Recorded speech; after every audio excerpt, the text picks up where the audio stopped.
Arrêtez-vous, écartez les jambes, écartez les bras, les paumes vers l'avant, penchez-vous un peu vers l'avant et procédez à une fouille.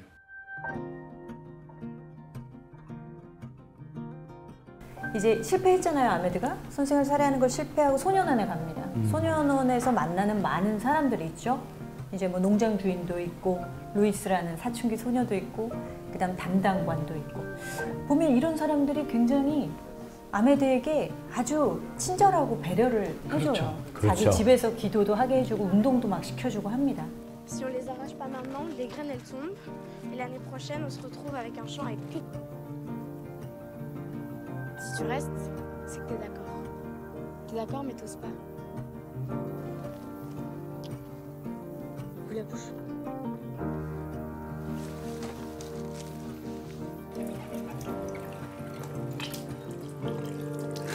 Depuis le premier jour où t'es venu, j'ai senti quelque chose pour toi. Je voulais te demander si t'étais d'accord de devenir musulmane.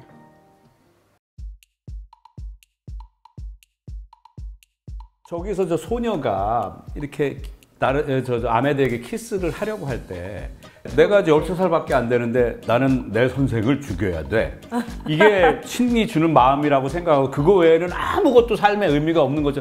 저거는 정말 너무 상상을 초월할 정도로 큰 문제 아닌가요, 진짜로? 사명의식이 굉장히 투철한 소년이고 그 본능적인 사실 사춘기 때는 그 호르몬의 영향 때문에 자기가 아무리 이성적으로 호르몬의 영향? 네, 그렇죠.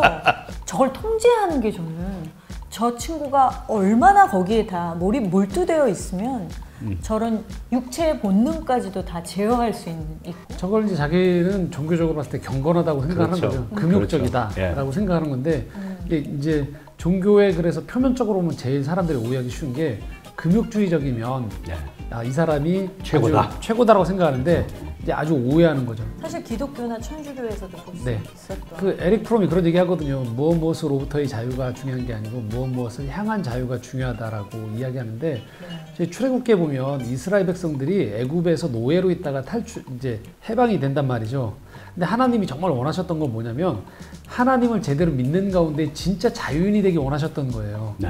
근데 이스라엘 백성들은 끊임없이 또 다른 노예가 되어지고 싶어 해요. 가나안 땅의 그 풍요의 신들에 자꾸 노예가 되고 싶어 하는 거예요. 근데 자꾸 이게 표면적인 종교 생활을 머물면 어디까지가 죄예요? 자꾸 물어봐요. 그러니까 어디까지로 자꾸 선을 그으려고 그러는 거예요. 근데 그 이면에는 뭐냐면 신앙생활이 자꾸 뭐뭐 하지 않는 것 이걸 자꾸 기독교 아니 그러니까 이걸 자꾸 신앙이라고 생각하는 거죠. 근데 정작 진짜 더 깊은 신앙을 우리가 경험한다는 건 뭐냐면 무엇을 내가 할 수 있는 자유인 거죠. 사랑할 자유, 섬길 자유, 용서할 자유로 계속 이걸 자꾸 수동적으로 뭘 안 해야 돼 구획 짓고 이렇게. 근데 이렇게 되면 무슨 문제가 발생하냐?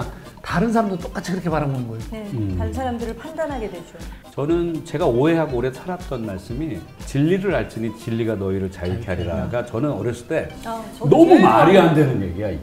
어렸을 때는. 왜냐면 여기서 진리가 예수 그리스도인 거는 이제 신앙생활 했으니까 알죠. 그러니까 예수 그리스도를 알면 불편한 게 너무 많잖아. 못하는 것도 많고 그렇잖아요, 목사님. 그러니까 진리를 알지니 진리가 너희를 자유케 하리라는 건 너무 모순된 얘기인 거예요. 그러니까 우리가 자유에 대한 개념을 잘 모를 그렇죠. 그래서 근데 나중에 알고 보니까 진리가 너희를 자유케 하리라. 그 얘기는 예수에게 메인 삶이기 때문에 그 모든 다른 것으로부터 자유롭다라는 거거든요. 그걸 이제 알게 된 거예요. 하나님이 정말 저희에게 주기 원하시는 거는 사랑 안에서의 자유인 것 같아요.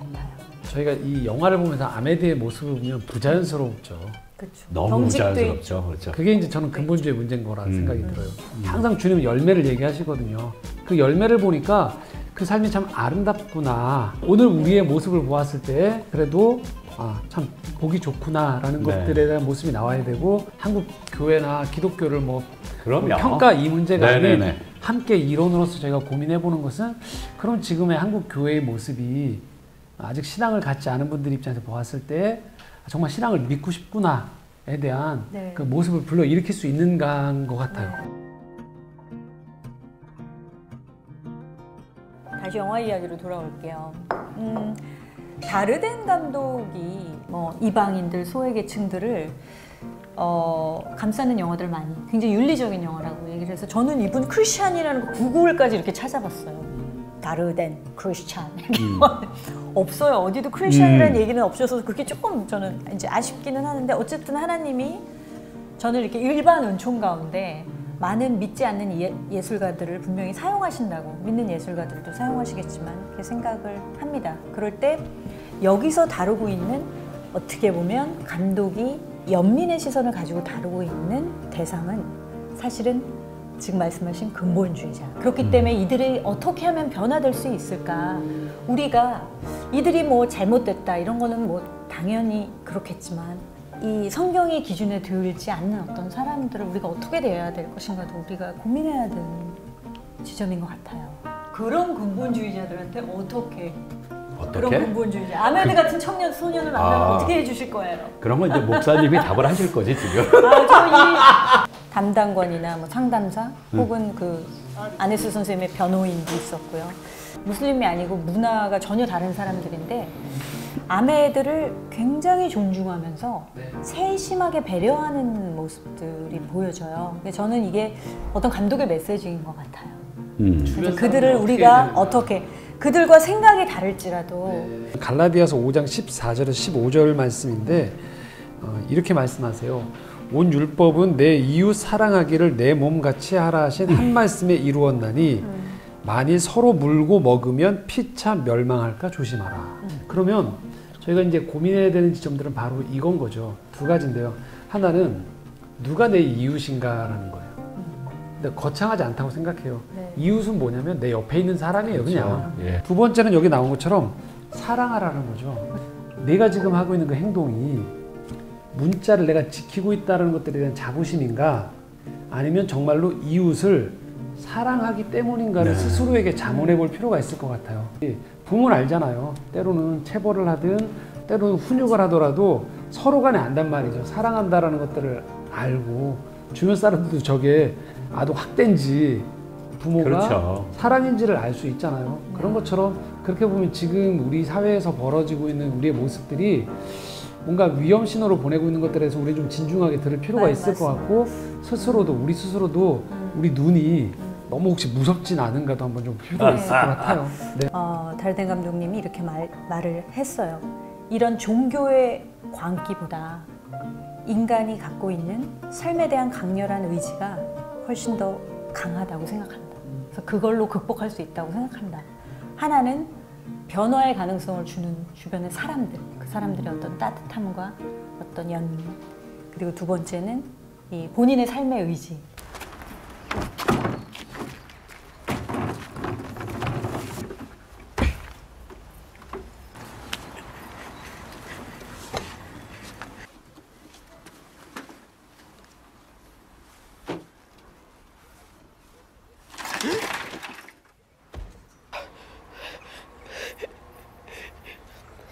Maman.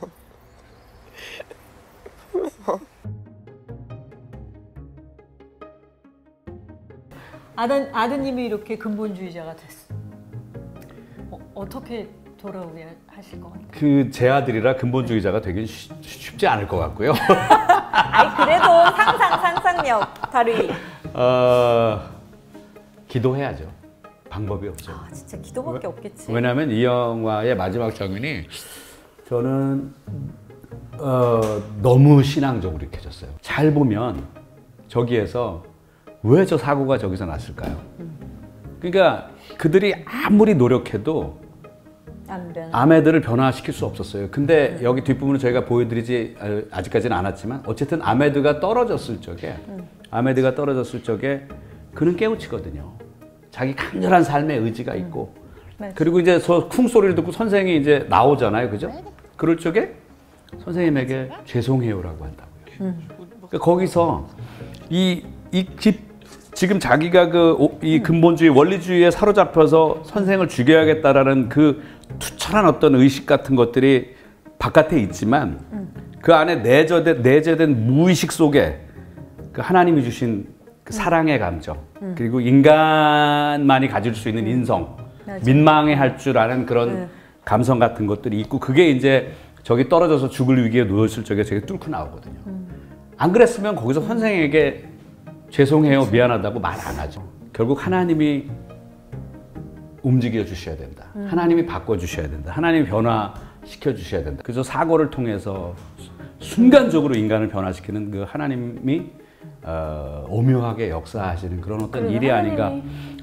99% 네네. 비슷하게 똑같이 본 것 같고 진짜 하나님이 개입하신 것 같다. 아메드를 불쌍히 여기신 하나님이 그런 생각을 했고요. 1% 다른 건 뭐냐면 이 만나는 사람들을 보여주는 이유가 어떤 굉장히 기독교적인 시선으로 볼 때 그 하나님의 마음을 품고 저 아이들을 이제 배려하고 그렇게 해줬을 때 그게 당장 그렇게 변화될 것 같지는 않아. 지금 말씀하신 대로. 근데 뭔가 쌓여가는 게 아닐까. 아메드 안에 뭔가 변화의 씨앗은 심기지 않았을까라는 생각이 들고 못이 선생님을 죽이려고 못을 빼오잖아요. 그 살해의 어떤 무기가 자기 자신의 생명을 구원하는 또 도구가 됐어요. 그걸 가지고 저기서 막 이렇게 가서 땡땡땡땡 SOS를 치잖아요, 파이프로.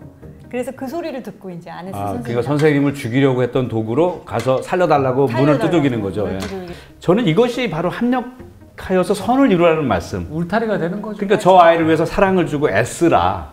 그러나 우리가 알아야 되는 것은 우리가 피조물이고 결국은 모든 일을 이루시는 완성하시는 분이 존재가 하나님이라는 걸 알아야 된다라는 것이 이 영화 주는 제가 느낀 메시지거든요.